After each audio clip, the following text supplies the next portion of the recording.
A very good Sunday morning to all our Sports Today family members. Baseball came, baseball saw, baseball was conquered. Because of Rohit Sharma's brilliance, the team put up a brilliant show yesterday. And because of that, a 4-1 shellacking means that India at home are virtually unbeatable. It's like a sentinel. 10 years India has not lost a series at home. Every team that has come, barring Australia that have put up a fight, the rest of the others have not even put up a fight. Sure, England 4-1, they did have their moments, but apart from that, they just could not capitalize on it. But Rohit Sharma, now he has won the series. He continues Virat Kohli's legacy, not having lost the series at home. The question was asked by the host broadcasters over, you guessed it, retirement. Rohit Sharma is going to turn 37th on April 30th. Age is not on his side. How many more years is Rohit Sharma going to play? That is the one major thing. Rohit Sharma was clear in the interview that he gave to the host broadcasters there. He stated, if I get up one day and I feel that I am not in my best frame of mind and I am not able to contribute, I will talk to the players and then retire straight away. If he is not in the right frame of mind and he feels that he is not contributing to the team in any capacity, he will retire straight away. But he is quick to counter with the fact that in the last couple of years in all formats, his batting has actually improved. His contributions, his performances have actually improved. So, that is a clear-cut indication that Rohit Sharma is not retiring anytime soon. So, mostly the blueprint for Rohit Sharma will be 2025 CT, he may take a call on white ball cricket.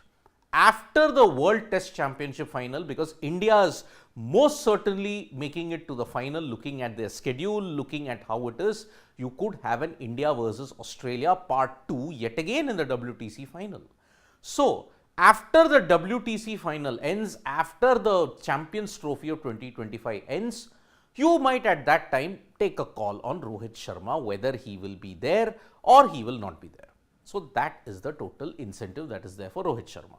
So, for Rohit Sharma fans, Indian cricket team fans, no need to worry. Looking at the interview, he still got a good 1.5 years left in him still.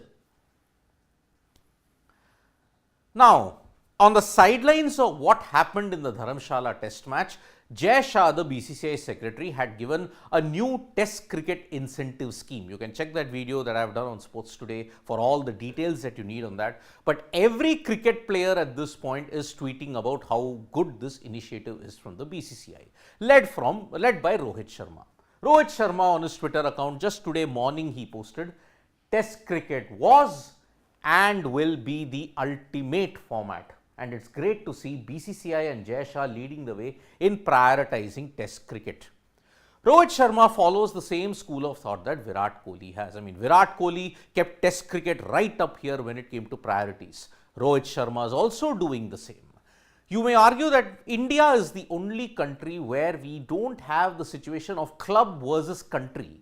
Yes, one or two people decided to take a shortcut and ensure that, okay, you make it into the India team via this particular tournament, the IPL. But now the BCCI noticing the worrying trend, although 10 years too late, they have clamped down on it by stating you have to make yourself available for domestic cricket, and then test cricket is the only way where your performances will be judged, and that is why the incentive has been given. Can New Zealand do it? Because in 30 years, they have only won twice in tests against Australia. Their last test victory came by 7 runs in Hobart.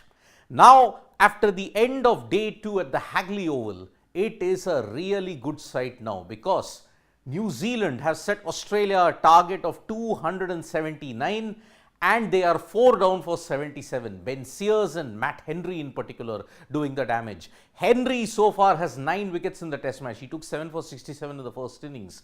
And Ben Sears with his extra pace and bounce ensured that New Zealand will be in a commanding position. 279 in the fourth innings. It's a challenging task for Australia. It's a good fight back with the likes of Scott Kugler, the likes of Rachin Ravindra, with the likes of Kane Williamson, Tom Latham, all chipping in with vital knocks. Cummins took 4 wickets, Lyon took 3 wickets. But Australia, tomorrow is going to be a pivotal day. If they lose, then the entire table for 2 and 3 changes drastically. So New Zealand might consolidate their position at number 2. Australia might somehow consolidate their spot at number 3. But then Australia would have lost more tests as compared to the WTC cycle previously, when they lost 2 tests against India, but their home summer was dominant. This time, even that is not the case. Just take a close look at this photo. You will all see that the Sri Lankan players, as soon as they won the series against Bangladesh, they are doing this, the timeout. It is mocking Bangladesh for the timeout dismissal that happened in the World Cup regarding Angelo Matthews. Wanindu Hasaranga told Matthews to start the celebrations, and they did it. So Sri Lanka, backed by Nuwan Tushara's 5 wickets, including a hat-trick, Mumbai Indians will really be happy about it. Nuwan Tushara's 5 wicket and hat-trick ensured Sri Lanka won the 3-match series 2-1 in Sylhet. But this timed out celebration further sparks the fuel that is there in the fire between Sri Lanka and Bangladesh.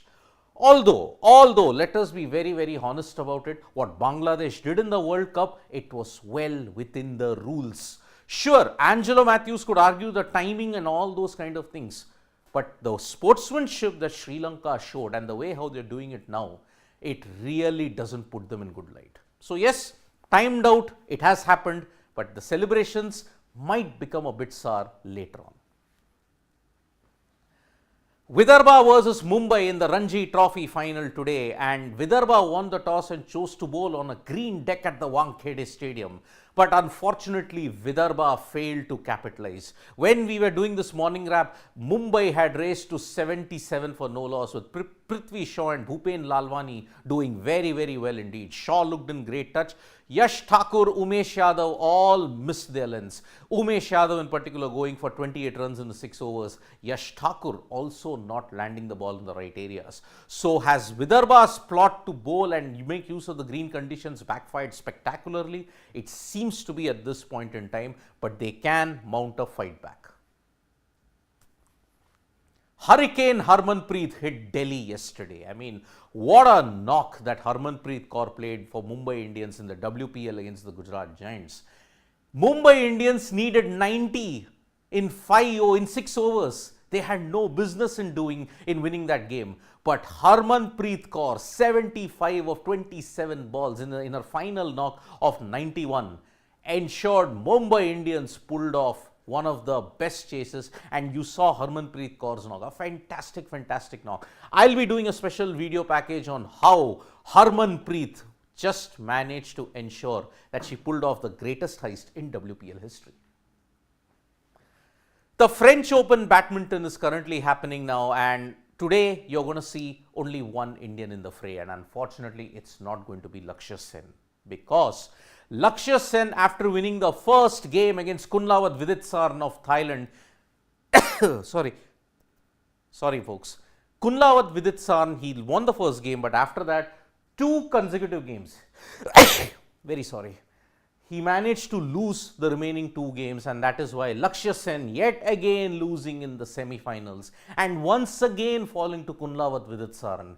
He seems to be his ultimate bogey player. So Lakshya Sen unfortunately has not made it to the final of the French Open, where he's lost to Kunlawat Viditsarn in 3 tough games.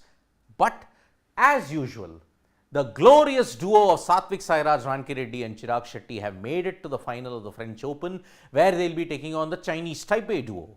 If Satvik Sairaj and Chirag win the French Open, it puts them in a great frame of mind to ensure that they are one of the prime medal contenders this time in Paris Olympics 2024.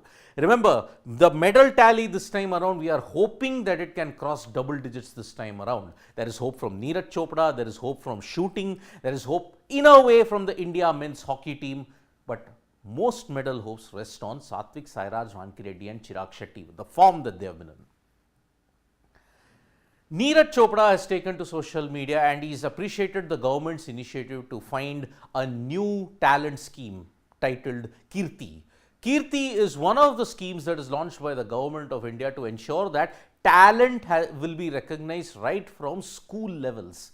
Already you have the Khelo India Youth Games, you have the University Games also. You now have a new thing called Kirti, where schools will identify the talent and the government will support them, and Neeraj Chopra has really given his backing on that. So it's a good initiative that Neeraj Chopra stated that the government is doing at this point in time. So, you've got the Mumbai versus Vidarbha Ranji final today. You also have the French Open final between Satvik Sairaj, Rankireddy and Chirag Shetty, somewhere around 6 to 7 p.m. IST in that range. They will be gunning for their French Open title, but apart from that, lots of other videos coming your way, including a special Harmanpreet package. 100 for 3 in 14 overs. How did they get to 91 runs in the last 5 with even one ball to spare? You don't want to miss that video out. Thank you so much, folks, for joining us for this video live. We'll be back with more updates on Sports Rate. Tap that bell icon so you know when we go live. And don't forget, we're on Facebook, Twitter, and Instagram as well. Bye-bye.